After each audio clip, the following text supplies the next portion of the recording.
morning. Today is Tuesday, 6th February 2018. I'm Ebony Brandon. These are this morning's top stories. Nationally, the Attorney General and Dr. Denzel Douglas head to court on February 26th. Internationally, Costa Rica's rising murder rate is worrying voters. And in sport, 32 Russians will appeal against their exclusion from the Pyeongchang Olympics. We also have a look at the weather forecast and Carib update. Now for a look at the news developments in detail.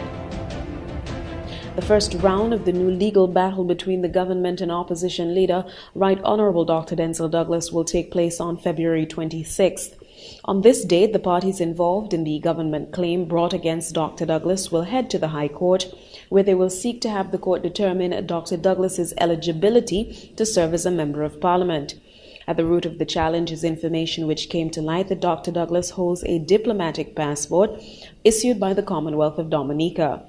Under the Constitution of St. Christopher and Nevis, a person who voluntarily acquires citizenship of another country or has sworn an oath of allegiance to another country is ineligible to hold elected office. Dr. Douglas has on several occasions said that he is only a citizen of St. Kitts and Nevis and has denied swearing an oath of allegiance to another country.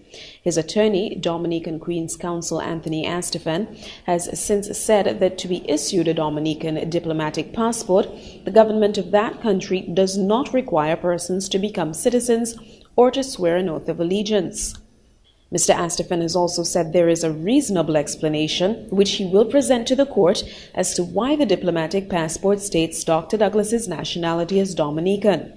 The fixed date claim, form number 8 of 2008, was filed with the High Court Registry on January 22nd this year, pursuant to Section 36 of the Constitution of St. Christopher and Nevis, Section 12 of the National Assembly Elections Act, Cap 2.1, as a matter between the Attorney General of St. Kitts and Nevis, claimant, and Dr. Denzel Douglas, defendant.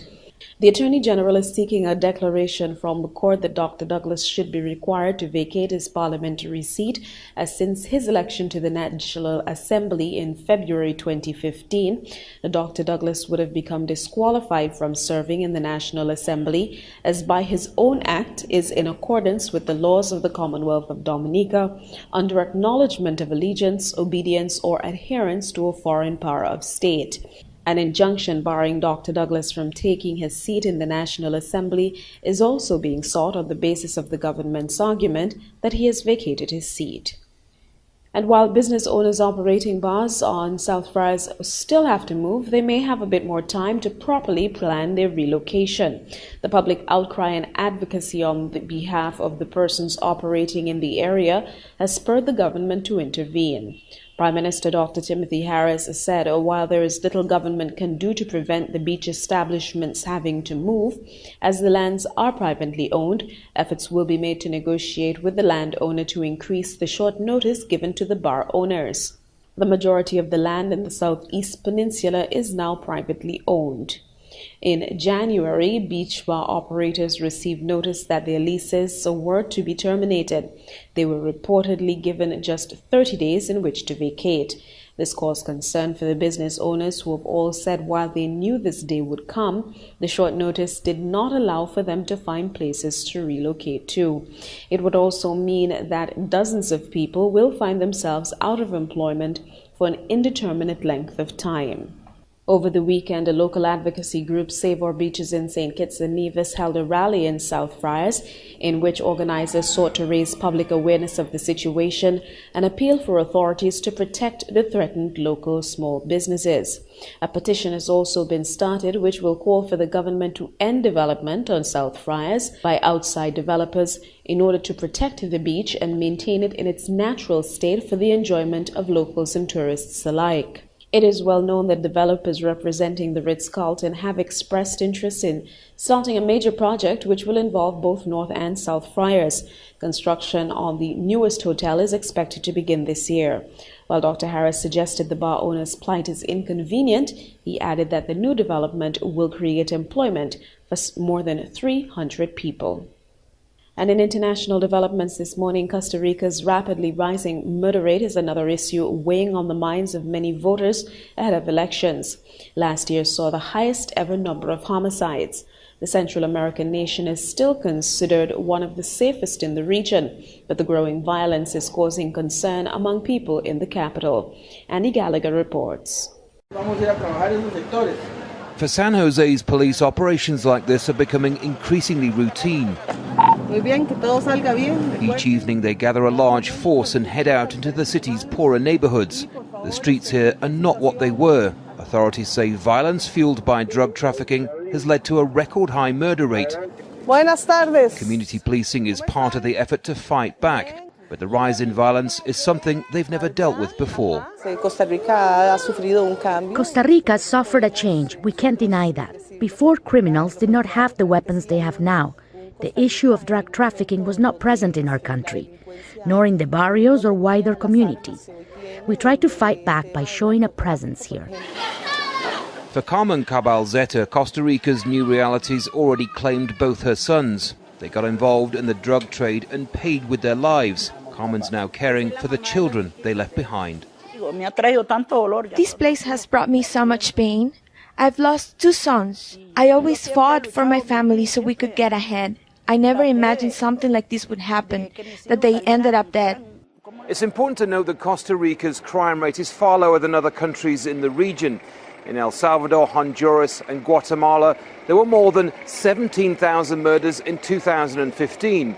But the unprecedented figures here are of concern to everyone. The most vulnerable, this country's young and poor. This community centre in a neighbourhood made up of Nicaraguan migrants is doing what it can to keep children off the streets. The staff here are all volunteers, working hard to solve a growing crisis, one authorities say will take more than police work to solve. The solution will not come from the police alone. This is a countrywide matter. It's about access to education, better job opportunities, and creating a better quality of life for families. The murder rate here is expected to be even higher in 2018 as drug cartels grow in power. Costa Rica's reputation as the most stable nation in Central America may be at risk if things get worse. And in sport this morning, 32 Russian athletes have appealed against their exclusion from this month's Winter Olympics.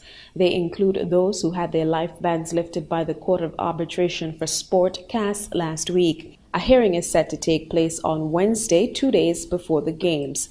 The International Olympic Committee, IOC, has invited 169 Russians to compete as independent athletes in Pyeongchang after their country was banned over the Sochi doping scandal. 43 Russians were banned for life from the Olympics following the conclusion of an IOC investigation into evidence of state-sponsored Russian doping at their home games in 2014. On Thursday, CAS overturned the suspensions of 28 of those and partially upheld 11 other appeals. The IOC then turned down a request for 13 of the 28 and 2 coaches to compete. A special IOC panel agreed the decision of CAS had not lifted a suspicion of doping. IOC President Thomas Bach said the absence of sanctions by CAS does not mean that you are entitled to receive an invitation from the IOC, because receiving this invitation is a privilege of clean Russian athletes. However, 32 athletes are taking issue with that stance. Among them are multiple champion speed skater Victor An and biathlon gold medalist Anton Shiplin. Neither athlete has previously served a doping ban. And with that look at sport, we now have a look at today's weather forecast. Over St. Kitts and Nevis today, conditions will be partly sunny with a 50% or moderate chance of brief showers. Tonight will be partly cloudy with a 50% or moderate chance of brief showers. Seas are rough with wave heights of 1.8 to 3.1 meters or 6 to 10 feet. Warnings remain in effect for small craft operators and sea bathers against hazardous sea conditions. Winds are east northeasterly to northeasterly, ranging between 14 to 23 miles per hour and occasionally gusting higher in showers. Sea level pressure is 1019.6 millibars or 30.11 inches. The sun will rise tomorrow at 6:40 a.m. and set today at 6:09 p.m. Across the rest of the Eastern Caribbean, a strengthening high-pressure system will generate moderate to fresh breezes across the Eastern Caribbean. Pockets of moisture caught in this wind flow, coupled with surface convergence, will result in brisk showers over and around the islands. Therefore, cloudy periods and gusty showers are expected across the Windward Islands to Trinidad and Tobago, and to a lesser extent Puerto Rico across to the Leeward Islands. Seas will also be even further elevated in reaction to the increase in wind speed. And that look at the weather brings us to the end of this morning's news presentation. Before we go, a recap of this morning's top stories. Nationally, the Attorney General and Dr. Denzel Douglas head to court on February 26th. Internationally, Costa Rica's rising murder rate is worrying voters. And in sport, 32 Russians will appeal against their exclusion from the Pyeongchang Olympics. I've been your presenter, Ebony Brandon. Thanks for tuning in. Up next, Carib Update.